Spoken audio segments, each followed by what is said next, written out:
이번 시간에는 복소수 체계에 대해서 한번 정리해 보도록 하겠습니다. 복소수라는 건 여러분 앞선 강의에서 배웠듯이 a 플러스 bi 꼴로 나타낼 수 있는 수를 복소수라고 한다 라고 배웠습니다. 그쵸? 이때 a, b는 실수여야 하죠. 이 조건이 반드시 포함돼야 됩니다. 자, 이때 이 복소수를 이렇게 한번 나눠보겠습니다. b가 0인 경우, b가 0이 아닌 경우 두 가지로 나눠보면, 먼저 b가 0인 경우는 허수 부분이 사라지겠죠. 그러면 a만 남을 겁니다. 근데 조건에서 분명히 a는 실수라고 했죠. 그러니까 a는 실수여야 됩니다. 그러니까 b가 0인 경우는 복소수가 뭐가 된다? 실수가 된다는 거죠. 그 다음에 b가 0이 아닌 경우, 즉 허수 부분이 존재하는 경우입니다. 그럴 경우 복소수를 우리 뭐라고 한다고 배웠습니까? 허수라고 한다 라고 앞선 시간에 정의했습니다. 그렇죠? 배웠던 내용입니다. 그럼 결국은 복소수는 이런 실수와 이런 허수 두 가지로 분류가 된다는 거죠. 그렇죠? 좀 더 정리하면 결국 복소수라는 건 실수와 허수의 합집합이란 소리입니다. 그러니까 여러분들이 이 복소수라는 건 실수와 허수를 몽땅 합해서 통칭하는 말이구나 라고 이해하시면 되겠죠. 중학교 때까지는 여러분들이 실수라는 것만 배웠다는 거죠. 수에는 실수밖에 없다 라고 배웠다는 겁니다. 그런데 우리가 고등학교 올라와서 좀 전에 앞선 시간에 허수라는 걸 정의를 했습니다. 그러니까 수에는 실수가 아니라 허수라는 것도 있다라는 걸 배웠죠. 그렇죠? 그래서 이런 실수와 허수를 다 합한 그런 새로운 숫자의 체계를 우리가 복소수라고 한다 라고 보시면 되겠습니다. 이해되겠습니까? 그 다음에 허수에 대한 설명은 따로 하지 않겠습니다. 허수에 대한 설명은 앞 시간에 이미 다 했었죠. 그쵸? b가 0이 아닌 경우, 복소수 a 플러스 bi에서 b가 0이 아닌 경우를 우리가 허수라고 한다 라고 배웠고, 여기서 a가 0인 경우, 허수 부분만 존재하는 경우를 순허수라고 하고, 그 다음에 a도 0이 아닌 경우, 즉 실수 부분과 허수 부분이 다 존재하는 경우를 우리가 순허수가 아닌 허수라고 정의한다 라고 배웠습니다. 그래서 이 부분은 여러분들이 다시 한번 잘 기억을 해 두시기 바라겠습니다. 그 다음에 여기 세 가지 또 알아볼 내용들이 있는데, 첫 번째는 먼저 너무 간단하죠. 실수 제곱은 0 이상이다. 여러분 다 아는 내용입니다. 그쵸? 다음 두 번째, 세 번째 내용은 이제 새로이 여러분들이 배워야 되는 내용인데, 두 번째, 세 번째 내용을 여러분들이 이해하기 위해선 복소수의 연산이라는 걸 배워야 됩니다. 복소수의 연산, 그 다음 복소수의 연산 법칙, 이런 것들을 배워야 되는데, 그런 것들을 알아야 설명을 들을 수가 있는데, 일단 복소수의 연산은 실수 연산하듯이 그냥 똑같이 해버리면 된다 라고 여러분들 일단 받아들이시고 한번 알아보도록 하겠습니다. 복소수의 연산은 이 이후에 여러분들 배우게 될 겁니다. 강의를 할 예정이니까 그때 자세히 한번 배워보도록 하고, 일단 여기서는 실수 연산과 똑같다, 그것만 기억하시기 바랍니다. 그러면 순허수라는 건 허수 부분만 존재하는 수입니다. 그러니까 당연히 실수 부분 0 돼야 되겠죠. 그리고 이때 b는 0이면 안 되겠죠. 이런 실수여야 됩니다. 그럼 이때 bi를 제곱하게 되면 실수처럼 계산하면 된다고 했습니다.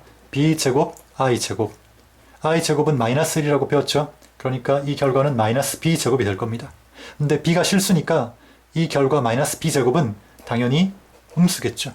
그렇죠? 그래서 순허수의 제곱은 항상 결과가 뭐다? 음수다 라는 겁니다. 다음 세 번째. 세 번째는 순허수가 아닌 허수입니다. 그럼 순허수가 아닌 허수란 말은 a 플러스 bi에서, 그쵸? a와 b가 모두 0이 아니어야 되겠죠. 이런 실수일 경우를 뭐라고 합니까? 순허수가 아닌 허수라고 얘기를 하죠.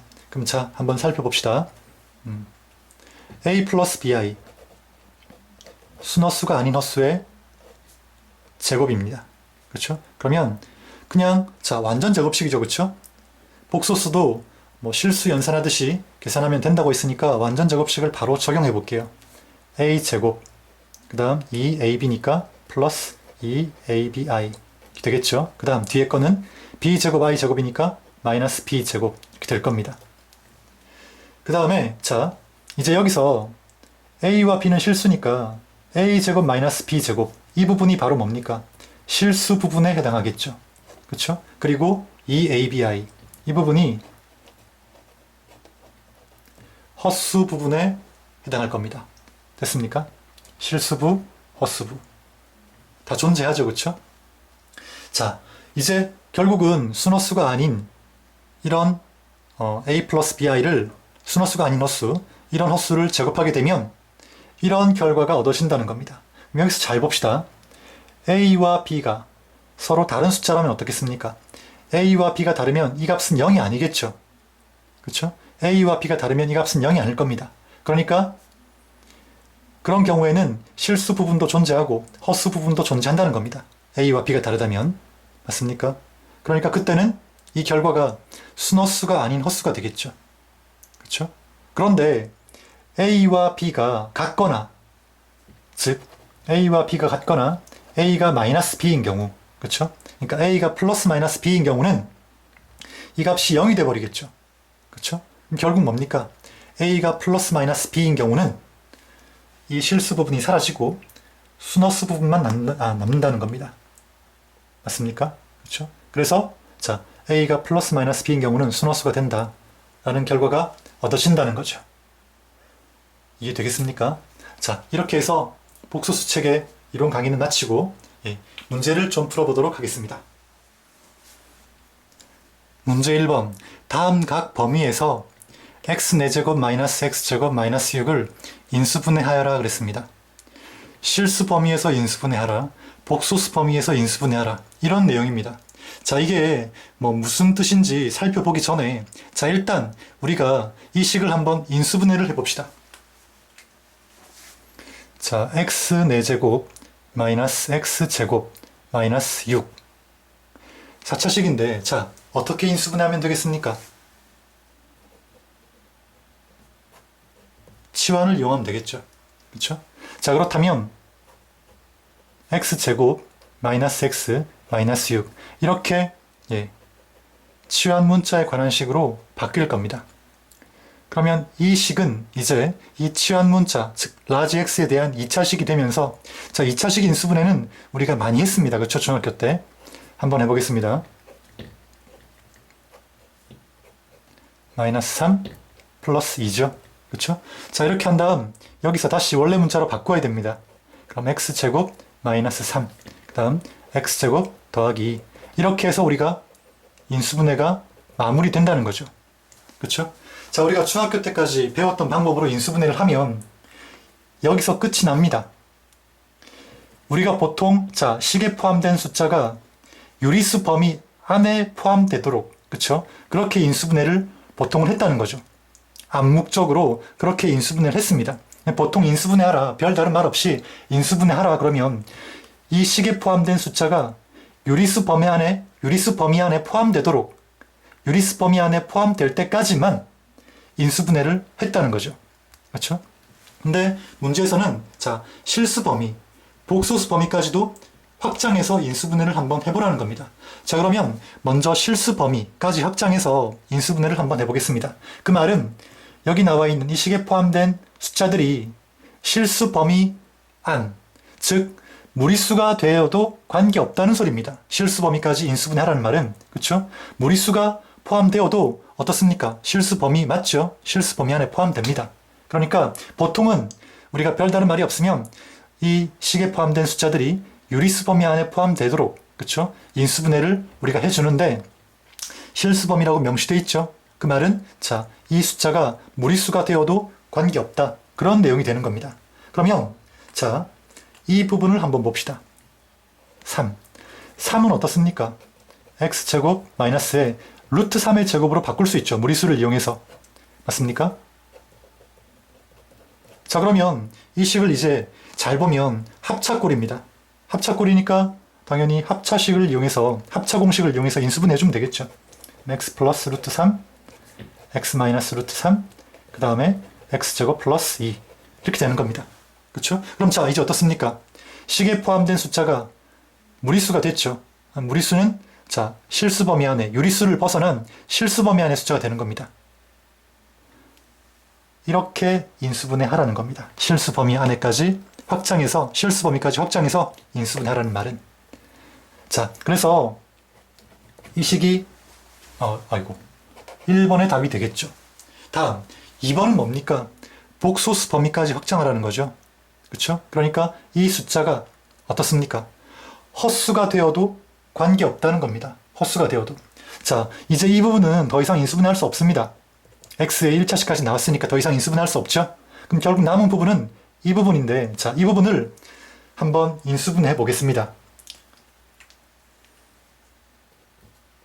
x 플러스 루트 3, x 마이너스 루트 3은 일단 그대로 쓰고요. 그 다음에 복소수 범위까지 인수분해야 되는데, 여러분 복소수, 자, 첫 강의에서 i 제곱은 마이너스 1이다 라는 정의를 배웠었죠. 그렇죠? 그 정의를 이용할 겁니다. 그 정의를 이용한다면 이 2는 어떻게 바꿀 수 있습니까?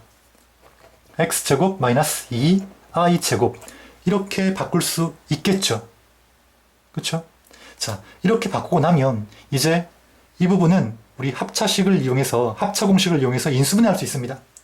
자, 어떻게 인수분해하는지 한번 봅시다. x제곱 마이너스 루트 2i의 제곱 이렇게 바꿀 수 있겠죠. 그렇죠? 자, 물론 이렇게 바꾸는 부분은 여러분이 복소수의 사칙연산이라는 내용을 이제 배워야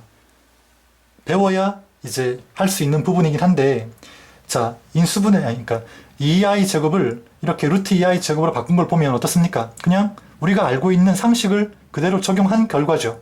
그렇죠? 자, 일단 여러분은 복소수의 사칙연산을 안 배웠지만 일단 그냥 우리가 알고 있는 상식처럼 상식을 그대로 적용해서 이렇게 바꿔 쓸 수 있다고 보셔도 될 것 같습니다.